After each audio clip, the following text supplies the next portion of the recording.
Battlefield Podcast. Hey guys, Ole aka Chalk1 here, and what is this? 2 videos for me in 1 week. Yeah, that's right. I don't know what's going on either. But a couple of quick Battlefield newsy type of items. First of all, yesterday's video I talked about the community testing environment, community test environment, CTE, and about how it was full at the time. Like as soon as it opened, it had filled up. Now I was able to get in this morning, so like I said, as I thought, they seem to be opening it up more and more, sort of letting people trickle in. So if you haven't got in, just, check that site every couple of days, cte.battlelog.something, or rather, I'll have the link in the description.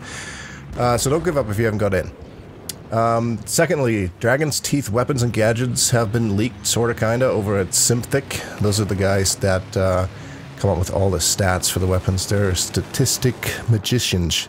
Magicians? I can't speak. You know what I mean.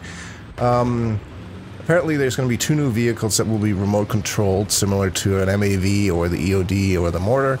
But they'll look, I guess, the speculation is that they'll look like EODs but with weapons on it. One has a minigun, the other has a 340mm grenade launcher on top. So that's the theory.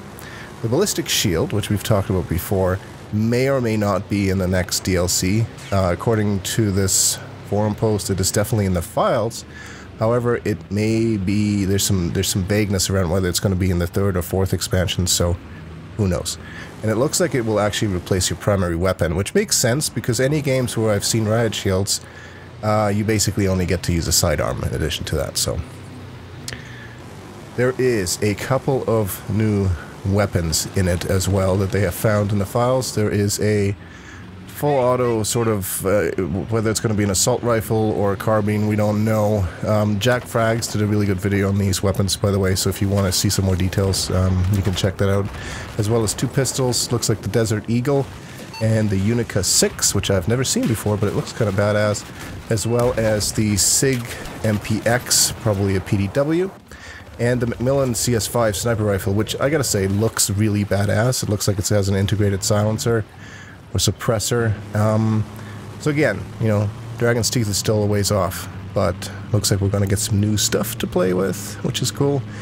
More info, I'm sure, will come. As usual, I would assume that the assignments will be unlockable before the DLC even comes out, probably in the next patch or so. We'll keep you up to date on that.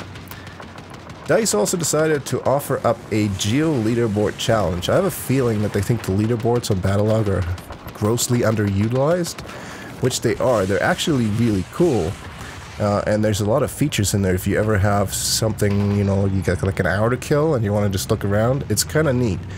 But they're issuing a challenge to get the highest score per minute. It will be on all the platforms. On May 14th, they'll crown a winner. So I'm trying to actually find out what the time period is here, but essentially get your score per minute up and you can earn immense bragging rights. I don't think there's any actual prize here, but I think really all it leads to is getting you to look at the leaderboards a bit more. And finally, I want to mention something that's not really Battlefield related as much as it is gaming related in general. Operation Supply Drop is coming up soon. What is that, you may wonder? Well, it's a charity that provides video games and consoles and such to deployed soldiers, not only in combat zones, but also those recovering in military hospitals. So the way this works is pretty simple. On May 17th, there is sort of a internet-wide 8-bit salute is what it's called. It's gaming for 24 hours. A lot of people are going to be streaming, including myself, though not for the 24 hours, I don't think, because I'm old.